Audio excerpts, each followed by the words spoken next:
Much for coming on the show. It's great to meet you and see you in person. Well, in as much person as you can do nowadays. And why don't you tell us a little bit about yourself and your organization and what you're passionate about? Yeah, certainly. So my name is Brian Johnson. I go by Brian R. Johnson because there's a few others, singers, actors out there in the world that I don't want to get confused with. You're famous, right? You are famous. Yes, I'm famous in my own head. You bet. I have been in I've been in the e-commerce world for about 14 years. The last 7 of which I've been in the Amazon space. Quite a bit of that time, I not only sell my own product. I've got brand partnerships and that kind of stuff on selling products on Amazon, but I also created a name for myself basically in the Amazon community from an advertising and marketing standpoint. So I created the first software that was available on the market, the first training course that was available on the market, the first community talking about specifically about Amazon advertising in the space. So a lot of it was because of my own need, of course, that I couldn't find the answers. So I started creating the conversation. That conversation just blew up, right? And so it just kind of fed on itself over the years. Very and cool. Of course, as I'm sure you know, is that anytime anybody looks at you as the authority, you got to have all the answers all the time. You can never back off. Oh yeah, you can never. You're the go-to guy, man. You're the go-to guy. Well, and I'm not afraid to say, it's like, look, I don't know the answer to that question, especially if it's out of my field. Sometimes nobody's got the answer, and that's just what it is. But at the same time, they're always going to come to you first to say, it's like, okay, this person's got to know the answer. It's like, yeah, most of the time. So, yeah, exactly. I would say as of late, as in of the last 3 years, my business partners and I built up an advertising, like a done-for-you advertising agency. It's called Canopy Management. And now my claim to fame in the Amazon space is I've been very fortunate to have helped over 20,000 brands sell and market better on Amazon, and that has fantastic. resulted in nice. What a great milestone. Yeah, it is. That and the other one is I kind of did the math in my head, and I think the number is quite a bit higher now, but I figured out it's like the revenue that additional marketing and advertising generated is now over $1 billion over this 7 years. So it's kind of cool, it's like it's amazing. Hey, awesome. It's always great when you have like a B after something that it is, and I'm not the first, but at the same time, it is. I like to say it's like, look, it's the whole 10,000 hours to be an expert analogy. It's like I've put my time in, so. Absolutely. So how did you get into this? I mean, what did you do before this, and then what made you think about getting? Well, into this I've space? always been the entrepreneur, as far as always moonlighting, working nights and weekends, trying to figure out what's the next gimmick. It's from a business standpoint. I don't have a pedigree education. I wasn't well connected, so I didn't know how the real rules of the system worked, and I basically spent the rest of my life trying to figure that out. Made progress, but I'm sure there's a lot. So you probably made some really great decisions mistakes, because if you don't know the rules, you come at it with beginner's mind, and you can do all sorts of things that people who've been steeped in it don't know what they're doing. But this is great. What's interesting is that most people, especially now, most people always hold themselves back. I know I sure did. And it wasn't until you start. You kind of get your head wrapped around a concept, or you actually find out what your passion is, you realize that you could break out of what the standard is, what the kind of the normal culture, the normal state of the industry is. I mean, I don't compare myself to Elon Musk, but holy cow, he's the kind of a person who emulates the ability to say, it's like, I don't like the fact that something's been the same for the last 50 years. Why hasn't this changed? And he took it on himself at great personal expense in order to change it. And so I'd like to say in my little microcosm world of e-commerce is I've been able to make some big contributions. But now I've trained myself to okay, how do I not simply just say, I can create a service, I can create a software, I can help somebody with a tip, all that kind of stuff. But how do I completely revolutionize or upset this small industry that I'm in. And so I'll spend a lot more time thinking about like, how can I completely disrupt this? I find it funny Doesn't that you always come call around, but e-commerce a small industry. Isn't it like a trillion, multiple trillions of well, dollars yeah. now? I mean, I guess from a standpoint of like, it's not like acting or politics, where people know your name and that kind of stuff. Like I'm known by, 20, 30,000 people maybe, but so from an industry standpoint, from my contribution, I've got my corner within a niche. And yes, I agree. Obviously, there's a lot of money, certainly in the Amazon and e-commerce space for sure, fueled by massive consumerism, which is a wonderful thing in the United States. Oh yeah. Well, if we didn't buy things, then where would we be, right? I know, right? What else would we do, right? So you weren't doing sales and marketing before this. You were doing something else before you decided to go into the Amazon. Yeah. So before the 14 marketing years, space. yeah, absolutely. So the prior 7 years I sold product also on eBay and my own site and everything. But prior to that, I had primarily been like a Fortune 500, desk worker, middle management, middle technical management for some, for Microsoft and Intel and Best Western International and some of these organizations that are larger in the world as far as their revenue and their employees. And I was, a small manager, a small director in my corner of the world. Yeah, exactly. I absolutely was. And I was always, under the belief it's like, okay, what do I need to do in order to, I just need to work harder in order to get that promotion. Because I was always thinking the short term promotion, that kind of thing.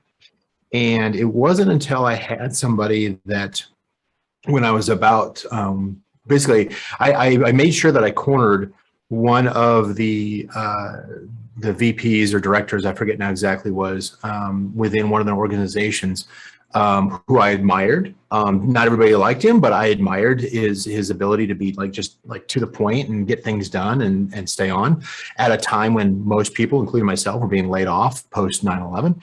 And I asked him, I said, it's like, what are some recommendations you have for me as far as, I want to basically be in your shoes. And I thought I was pretty clever. And he says, you don't think like a business owner. I'm like, I never really had a business, it's like I've always had little side projects and that kind of stuff, but never really a business. So that's always stuck in my head. I don't know if he realized that he did that, but it always stuck in my head. And it wasn't until the last few years where I really started hitting some bigger numbers and my partner pushed me nonstop outside of my comfort zone that it all started connecting, and so it's like, I wish it's like, well, sure, in my 50s, I start figuring it out, why couldn't it? Same here, man. It just took a while. I keep thinking to myself, when I first set out, I said, I'm going to be a millionaire by the time I'm 30. And it's like, 24, yeah. Isn't that the truth? It's funny is because you look at some of the friends that you hang out with that you went to school with, and back when I was a teenager, and I got a chance to hang out with them a couple weekends ago when I visited my hometown in Portland, Oregon, and I'm down in South Central Texas now, near San Antonio, Austin area, but. It's funny is that these are the guys that every single one of us has basically hit these massive milestones in success, as far as success. And maybe that's the point of like why we actually met up with each other again, because we probably wouldn't be hanging out with somebody that's like, oh yeah, no, I'm working down at the, the convenience store, still. Yeah, exactly. I'm a barista at the Starbucks. He probably wouldn't want to show up, right? Yeah. But at the same time, I wish them well, as long as it works for them, as long as it's not about the numbers, really. It isn't. The older I get, the more I understand how parents and grandparents said it's like, as you get older, you'll really focus on the people around you and your family, and that is absolutely true. So true. Yeah. So you got into, so how did you so you had an eBay store and you were selling stuff on eBay. Yeah. So that was your first foray into e-commerce, and then You just started selling on Amazon Marketplace, is that right? Or how did you? Well, I got pulled over by a friend of mine. So Okay. I was for about 7 years on eBay. I had started out sourcing from like local like auctions, like business, businesses being liquidated, and I would resell office equipment and that kind of stuff. And I switched over to reselling. For about 7 different manufacturers, I was reselling banking equipment like Oh, money counters, coin sorters, fraud detectors, that kind of stuff. And so hey, it's a cool story to tell, because good then I market to go after. yeah, you know They what? have money. Well, it's it wasn't it was a little bit of sexy appeal, I suppose. It's like, oh wow, cool. What is that? Yeah. It wasn't like I was selling the latest iPad or something. But it creates some funny stories. One of the guys that I sold 3 money counters to, he inherited this house from his dad, who was World War II area, like Depression era conservative, and they had over $100,000 stuffed in their mattresses. Whoa. And you're just like, Amazing. oh, yeah. People actually do that? Stories Yes, like people that, do. But Well, I've heard stories of people buying houses and then they pill up the floorboards and they're full of gold coins and stuff like that. I'm like, man, how come that never happens to me? yeah, well, in the South, it's more likely to be drugs, but 50 kilos of cocaine in the floorboards. It's like, Well, you're in the Austin area. I always thought that the area was up and coming. So, is there a reason why you decided to move there, or is it like you have good? yeah. Well, so I spent about 30 years in Portland, Oregon area, Pacific Northwest, and then I went to Europe and lived in Italy for 3 months, and then I came back and said, oh, I need a job again. Let me go down to the hot tech sector, which was down in Phoenix, Arizona area. I spent about 12 years in Phoenix. And then I remarried and moved out to Austin, Texas. So we've been out here in the Austin, San Antonio area for about 9 years now. Nice. And we've seen quite a few changes, as with any city. It's growing fast from a tech standpoint. A lot of the keep it weird kind of things, as far as the artists and the food trucks and that kind of stuff. A lot of that stuff, unfortunately, is getting pushed out now through condominium development and Oh, that's too bad. That's the fun stuff about Austin. Yeah, I mean, it's still a cool town to go down, but it's definitely not the same as one of the reasons why we moved down to this to the area. Well, there's a lot of talk here about how even sort of like people who are doing really well in Silicon Valley are moving to Austin. It's totally flipped. It's really interesting. Well, it's a lot, yeah. It's gotten a lot more expensive in Austin, but by far not near as expensive as California. Oh yeah, it's nuts over here. You can get they're coming in with full cash offers, these days. So nice. All right, so let's go back to where we were. So the history. So you got into. Is it when Amazon started selling, like you set up their marketplace? Is that when you moved into that, or Amazon was already running. I had a friend of mine who had gotten into. There was a program back at that year that was basically teaching people how to source products and sell products private label, 3P private label products on Amazon. And he pulled me over. It was somebody that I trusted in the space, and he pulled me over. And at that point, I was pretty frustrated with eBay and the fact that the fraud was so high. I was selling, $1,000, $2,000 pieces of equipment, and I had 3 of them stolen in a week through, fraud, because somebody basically worked at a UPS store and they claimed they were somebody else. Oh, geez. So that's terrible. these kinds of things, it's like you can't take those hits very often on that size of equipment. Yeah. And so I moved over to the Amazon side, and basically following the lead of a friend of mine, and started sourcing my own products. Did pretty well, innovated, and ultimately fell flat on my face when a speaker at one of the conferences I was at sat up there on stage and showed up on screen and showed up my competitor up on screen and said, "Look, here's a niche that's just ripe for the taking." Oh man. There was probably 500 to 1,000 people in that audience, and within 2 months, I had 40 competitors. Just oh my god, that's terrible. Creative, what space were you in? Is the same space like the money? Money changing No, stuff it was or kitchen tools actually. Yeah, kitchen it was tools? like a vegetable peeler that I was doing. And so I pivoted, and of course, because I like to innovate. Yeah. I didn't realize that about myself until the last 7 years, is that I actually can innovate quite well when needed. And so it's like, okay, I'm gonna accessorize and put in things. It's like, and within 3 months, everybody else had the exact same thing as me. Oh man. So I So did started you moving on. expand outside? You expanded outside of that space, or I did you have did, like yeah. single products or okay? I wish I had a whole series of successful products that made me a multimillionaire, but no, I actually got beat up quite a bit, from some of the products that I had. Poor quality in one. One another one just got completely saturated. And actually, I started, because I was getting more and more into coaching and consulting, because I was one of the first that was really figuring out the advertising tools on Amazon for advertising Right. products. Then people started coming to me, and my time got consumed on that. And so my product side took a back burner until the past year or so. And a lot of the products that I have sold over the years are ones that I acquired from other sellers who just said, like, I'm out, like, just, Yeah. I want to get rid of this. I don't want to have anything else to do with Amazon. I am going to go back and get a job. I'm going to work for my dad, whatever the case is.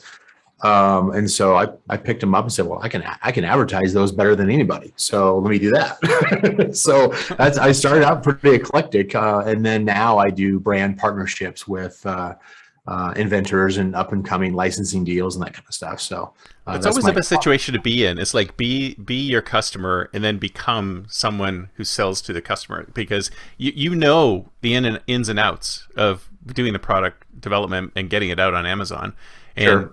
you know exactly how what needs to be done. So did you create new products from scratch, or did you just source products and then do the branding and the labeling? Now, Or yeah, this past year I actually sourced products from scratch, and Mhm. so there's a couple of niches that I'm in that I saw the need, I saw the gap.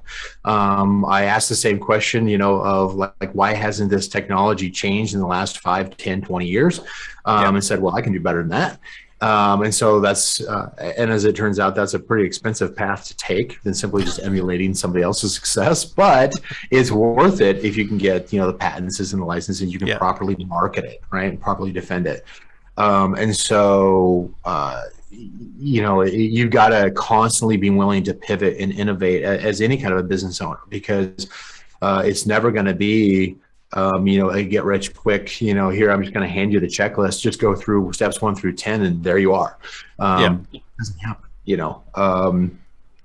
So right now, if I had an Amazon product, I would come to you and you would help me sell it on Amazon. Is So that my side is the advertising and marketing. Yes, I do okay? actually. So the focus areas are the Amazon native PPC advertising, the pay-per-click advertising on Right. Amazon, Right. the off Amazon kind of the retargeting, remarketing type of ads, what they call display ads, and then having a product. There's something I talk about a lot this year. I'm invited to speak at a number of conferences and talking about how to really stand out from the competition, because you figure is that Amazon, where there's money, there's a lot of people teaching, they've got training courses and solutions and groups, seller groups.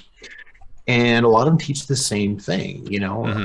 don't be an inventor, go out there and, don't make your market, go out there and actually emulate what somebody else has done, copy what they're Yep. doing. Copy. Copy. Copy. It's a form of flattery. Yeah. Well, Yeah. the problem is, of course, is that everybody looks the same now. Yeah. And so you can go in, I can get, the way I teach now and the way that I coach is I can go into any product niche and say, it's like, okay, this is exactly how I would take over this product niche.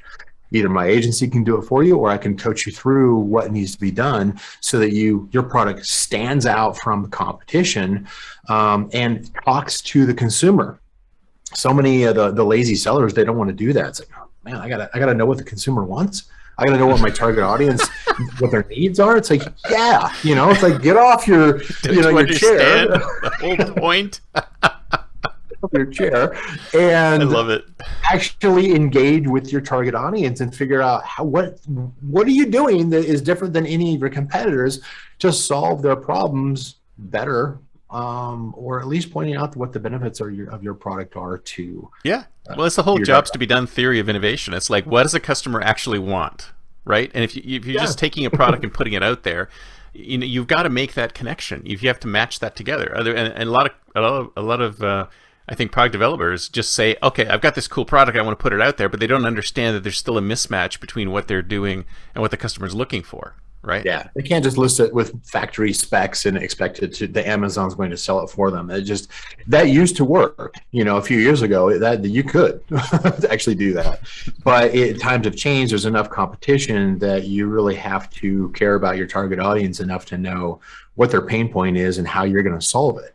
And if you can create that messaging that is succinct enough for the ADD world of, you know, people on their phones who like I'm not going to read, you know, it's like, don't make your images, you know, full of text, and don't make your videos longer than 15 seconds. That's what we're in right now. You know, I mean, that's, you know, until we're plugged in and until we're hardwired to some AI, you know, system, you know, which automatically buys everything for us as soon as it realizes we need it, right? Yeah. Predicts my needs, yes, yeah, and then puts me back to sleep. Yeah, it's. So it sounds like what you're doing is you're really tuning, like, because if you had like all these different products on there, like say for example you're selling, I don't know, solar panels for security cameras, right? I mean, there's 100 different vendors who's selling solar panels for security cameras. So what would you do to make your customers' solar panels stand out from everybody else's? Well, even if, and this is kind of a common thing that we run into with the agency or in consulting, is people don't come to you because they have something that is perfectly patented and stands out and it's obvious what the benefit is. They come to you because it's not working. Yep. And they want somebody to solve the problem who's got a lot more experience. And so we'll go in and we'll say, look, I don't care if you're selling the exact same product as 10 of your competitors who are all selling it for $10 to $20 cheaper than you. How do we solve the problem here? I don't want you to reduce the price to them because you'll never win that race to the bottom as far as price tag. What you need to do is you need to really identify, again, by understanding who your community is, actually get to know what their needs are, what their pain points are, why are they using this, what is this kind of product going to actually do for them, and then express that in a way in your images and your videos and your title and your bullet points and your descriptions and all this kind of stuff that, you know, the Amazon gives you for a product listing on Amazon. And very succinctly just say, like, here's the #1 benefit to you of having this product, and here's the feature that backs it up. Here's the #2 benefit to you, and here's the feature that backs that one up, so on and so forth. And kind of one of the I don't know, call it a hack or kind of a trade secret, not so much now, but that I'll coach people on is, look, I want you to go back and talk to your manufacturer, and I want you to ask them 2 questions.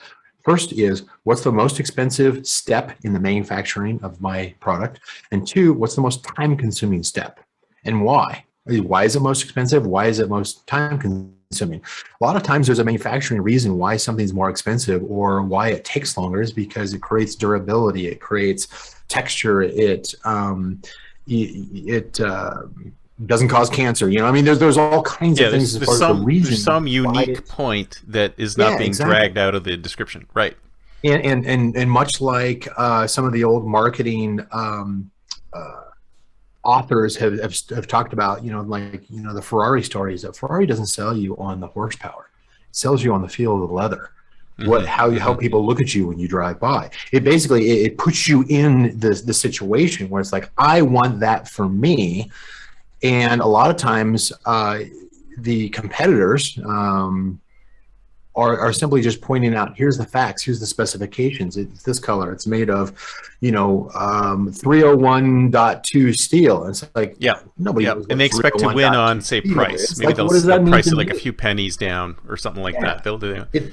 It's the old statement. It's like you've got to be able to answer in 5 seconds, what's in it for me. If you can't do that, you've lost them. They've moved.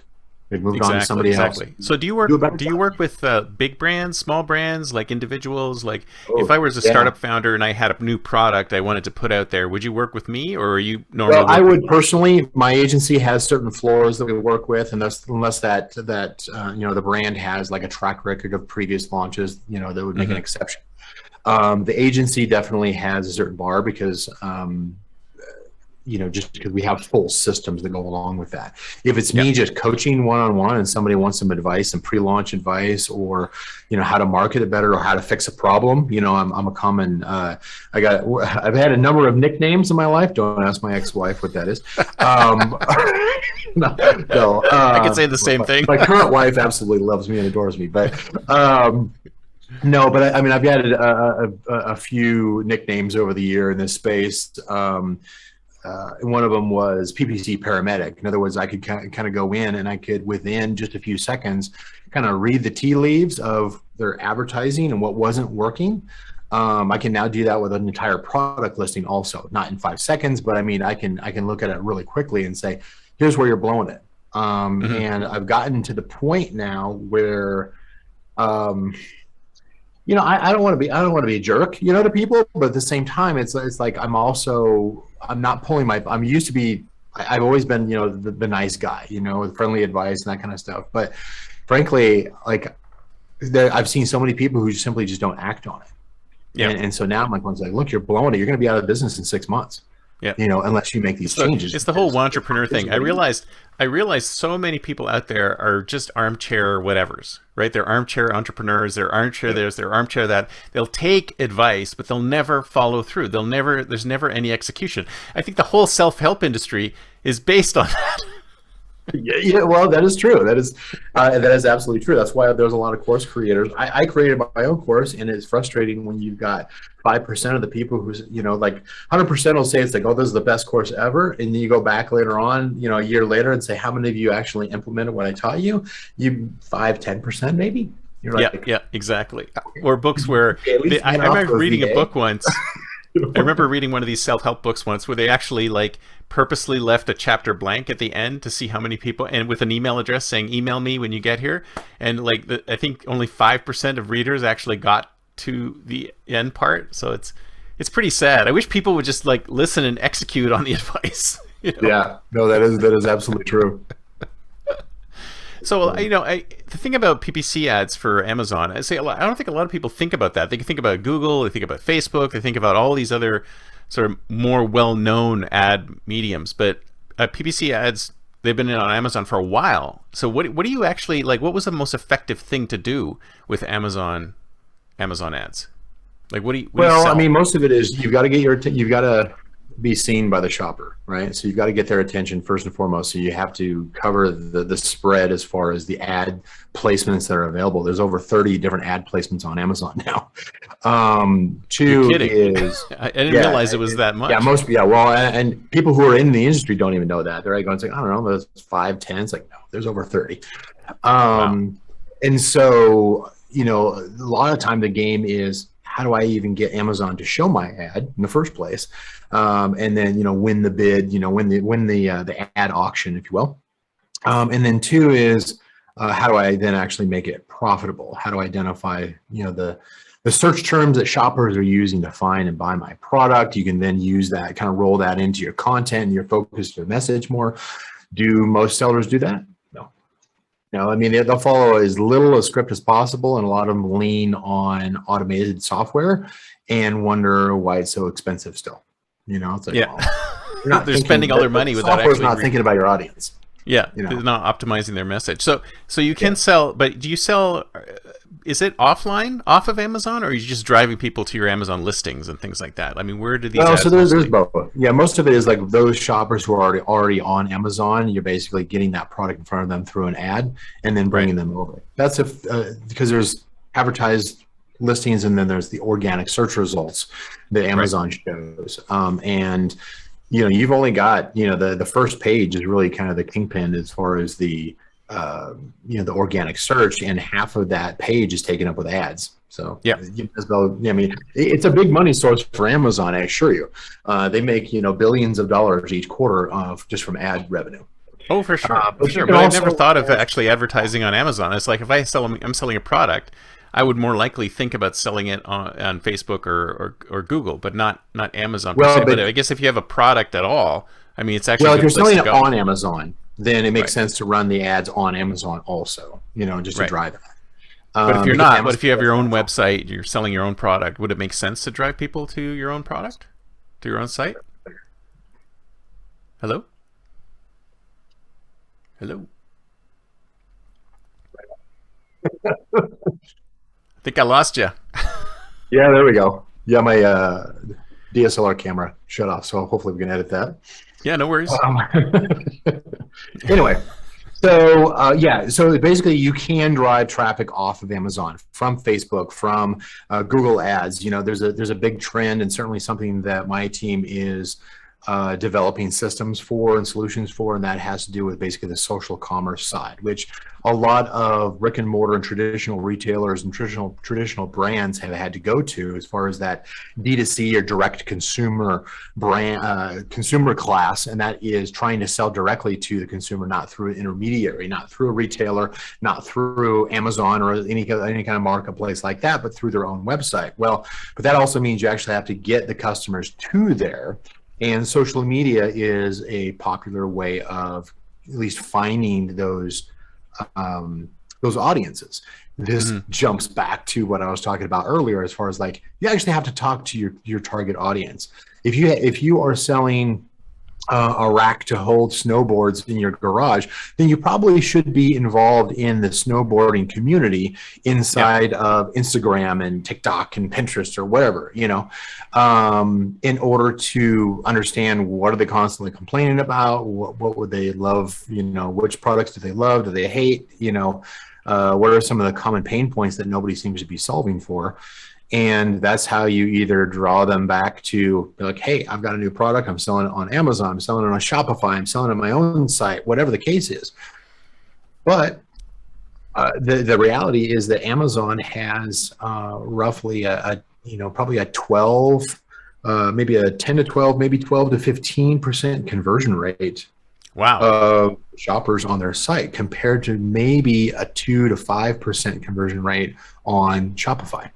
Wow, that is huge. It is huge. Yeah, and those numbers can obviously change. You know, if the brand owner is, creates a movement. You know, is involved in the community, is known within the community, is helping the community. Because then you can usually, anytime they make a post and say, hey, you know what, we launched a new product, great, we got a 90% conversion rate. That's because they actually created their following. They're actually having that conversation. People trust them to understand their pain, not simply just sell a product that they source out of China like everybody else did. And who's the cheapest and when can I get it? Can I get it tomorrow? Can I get it in an hour? You know, I mean, that's the other thing is Amazon was clever with its warehouses, its FBA warehouses, to create this demand of their whole Prime membership customer base to say, like, I want it in 2 days, you know, or I want it in a day. If it's an Amazon product, if you order on Amazon an Alexa device or something like that, it's like, we can have it to you in 3 hours. You know, it's like they're smart that way. Oh yeah, you know? It's like we want this to get in your hands right away. And a lot of self-fulfilled warehousing and brand owners that sell off of Amazon, they can't necessarily afford to ship that fast, because they don't ship at the same volume. They don't have these negotiated rates with UPS and US Postal Service and International Drone Service, or whoever's going to be next, in order to get that product and solve the, like, I want it now. I want instant gratification. I want it now. I want it cheap. I looked it up on my phone. Where is it? You know, it's like, how come it's not in my hand? So if I was a new product, let's say I had a startup and I had a product and I want to sell this product on Amazon, I want to have it in that sweet spot. Like, what would be what do I do? Just go into marketplace, or do I have to? What process do I take? You're saying as far as like if you wanted to bring to market a new product? Yeah, like I came up with a new, I don't know, heated mug or something like that, and I want to sell this thing on Amazon. Okay. Well, I mean, there are certainly some decisions you need to make, of course. If you're going to sell it on Amazon, of course, you do some of the basic things, like I have to create, a seller account and set up banking information and credit card and all that kind of stuff, get approved by Amazon to sell on Amazon. And then if I've ordered stock, I need to be able to source that product, do quality control, and actually get it to me as many have seen, like a lot of the shipping ports, normal for them is 1 to 2 cargo container ships in the harbor. We've seen peaks in the last year of 50 to 100 Oh yeah, it's cargo insane. ships I sitting can't there. believe where we're at right now. It's crazy. And you see that at your local retail stores, you see it on Amazon, and it creates if you're paying attention, that creates an advantage for you, because if you're paying attention to your top competitors who have been the 800-pound gorilla and always dominated you, and all of a sudden they run out of stock, I'm coming after Yep, now's the time. you. I'm coming after your customer. But Strike. you want to list your product. You want to there's a certain there's a search engine optimization or SEO aspect when you launch a new product. There's a certain aggressive tactics you can use in advertising and marketing, and when you launch a new product, and those continue to grow year over year, of all the different things you can do on and off Amazon. Mm-hmm. My biggest recommendation is, do not rely on Amazon to sell the product for you, because somebody else has already thought of that, and probably 1,000 people have thought of that before you in that particular product. You need to bring your own consumers when you can, and that means going out and having that conversation. If you're not willing to have a conversation with your target audience, you've got no business selling a product to them. Yeah, yeah. I'm almost thinking that, I've said this before a couple of times, is that you almost really need an audience before you have a product, because it's so easy to just sell that product to the audience. Like, even if someone is like a failed founder or something like that, they may have collected an audience over time, and then they come out with a new product. It's like, oh, here's a new audience to sell it to. It's just really, I think it's almost more difficult to build the audience than it is to actually create a product, because you can create a product in, without listening to your customers, or even listening to a small set of customers, fairly easily. But getting it out there and getting it to critical mass, that's the tough part, I think, nowadays. Well, and while it's nice to have followers, I know there's a lot of people who it's like, yeah, I'm not Kim Kardashian, I don't have 18 billion well, sometimes people. You don't need to be if it's a niche and a really specific you can product, have, right? Honestly, you could simply just be in there, be involved. You can simply just be a participant of that community, asking questions over a period of time. Don't come in and, the very first post is like, hey, what products would you recommend, that I sell to you? There, you're going to get kicked out of the group and said, like, yeah, we don't want your kind here. You need to lurk around for a while. You've got to actually invest a certain amount of time to really understand what their pain points are. Don't come in cold and just say, like, oh, I'm here to solve, I have a product, I want to sell to you. It's like, no, you really have to. You don't have to have a following. Even if you're a micro influencer and you've got 1,000 people who follow your posts, that might get you 10 to 20 people who will actually purchase your product or even test it out when you first introduce it. But if you are a regular participant, authentically participating in that particular niche of enthusiasts for a sport or a craft or music type or whatever the case is, and they recognize you, it's like, oh yeah, no, he or she's been a regular in this group for at least a few months, and they help people, they answer some questions, they ask their own questions. The name is familiar to me because I've seen them active in the group for for the last at least the last few months. If you're not willing to do that, then you really should look somewhere else as far as business goes. Yeah, that makes total sense. All right, so it's time to think like a futurist. It's the year 2031. 10 years from now, where will you be? Where will your organization be? Where will the world be? Where will e-commerce be? I'm really curious to ask you where you think e-commerce will be in 10 years. Well, yeah. So why I don't think that consumerism is going to go away? Certainly not. I doubt it. But go on. The things are there's always going to be, peaks and valleys. There's going to be depressions and that kind of stuff. And we'll certainly see that in the next 10 years where, economics, they tank. It's just, that's normal cycle of life. Right. And so, in those cases, like people will continue to bring out new products. I would definitely see, we're definitely starting to see a lot more where artificial intelligence in the Amazon seller space comes into play. There are even advertising agencies who rely entirely on an AI bot to essentially run all of the advertising ads and all their marketing and everything. Interesting. And things go I didn't right, think they we were don't know there yet, why. but I guess we are in some ways. Yeah, but it's not. It's but at the same time, I'm both a proponent and a critic because it's not quite there yet. In other words, um, my organization, for instance, is very. We've got a large payroll because we're very human centric as far as how we handle things. It's because we spend a lot more time focusing in on things like the needs of the consumer, so we can adapt to what the consumer is for each product that we represent. A lot of the software simply just works on the numbers. Now, don't get me wrong. I'm a math guy. I'm a spreadsheet guy. I can geek out like the best of them. I will create my own algorithms and, macros and all that kind of stuff.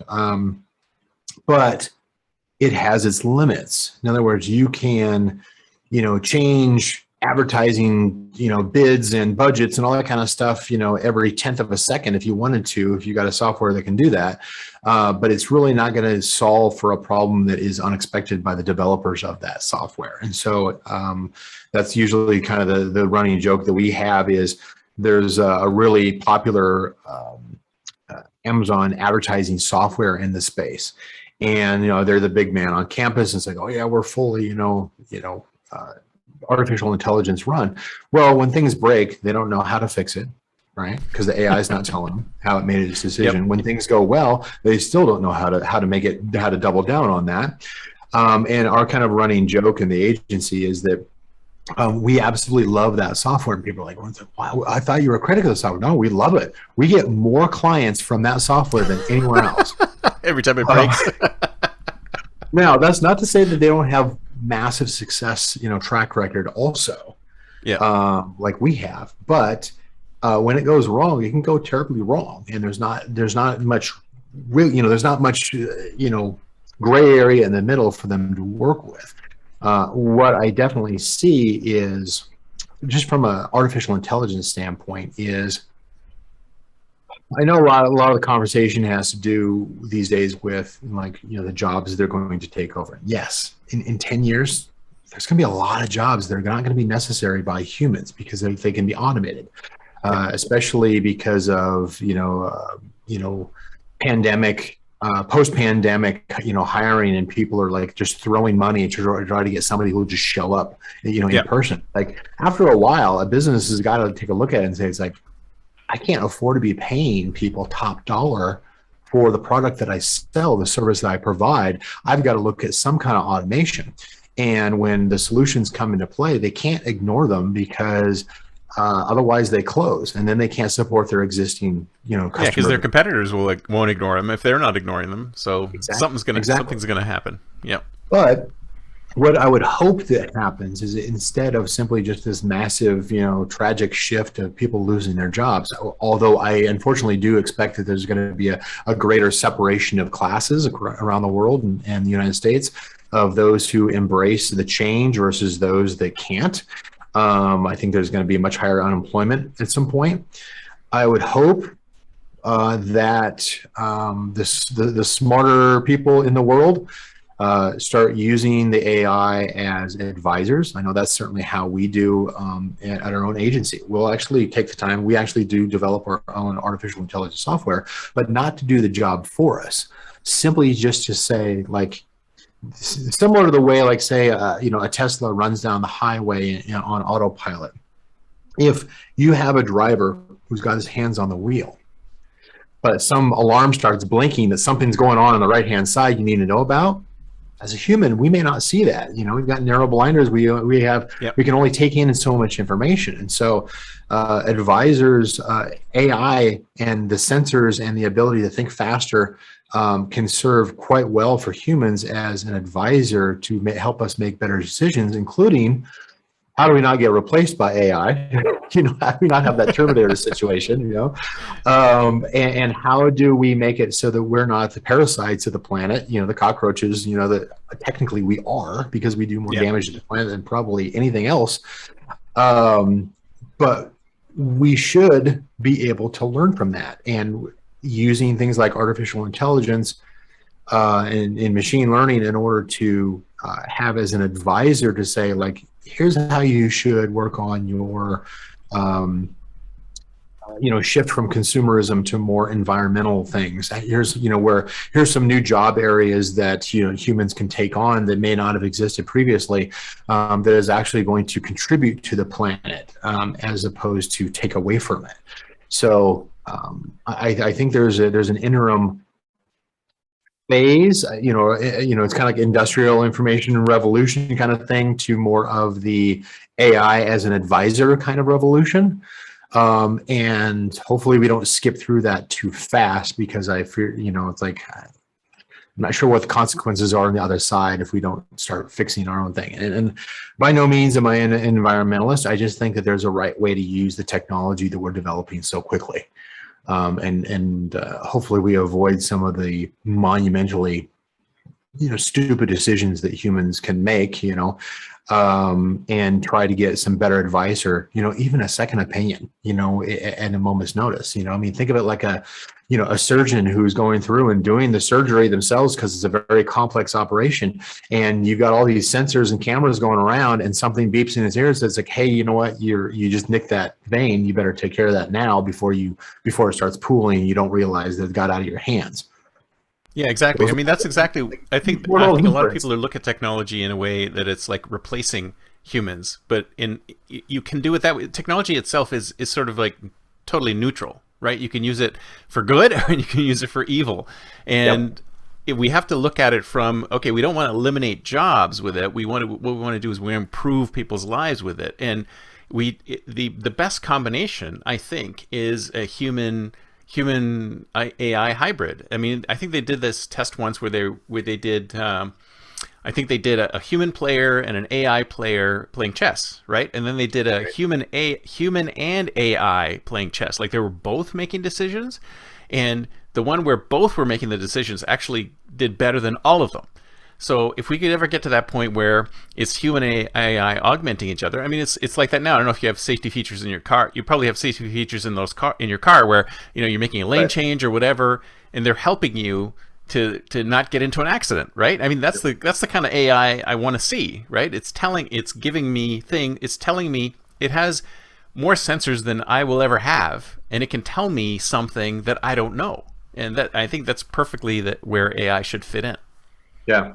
And I think, honestly, I mean, as a product developer in the consumerism, space, is AI will have tools. If I don't develop myself, then somebody will allow much faster research. It's like, this whole thing with what I was talking about as far as like get involved in your community by listening to people's posts and everything. And you're gonna basically have somebody who gonna give you the cliff notes of like, hey, this niche, here's the problems that they're talking about, and here's the solutions they're looking for.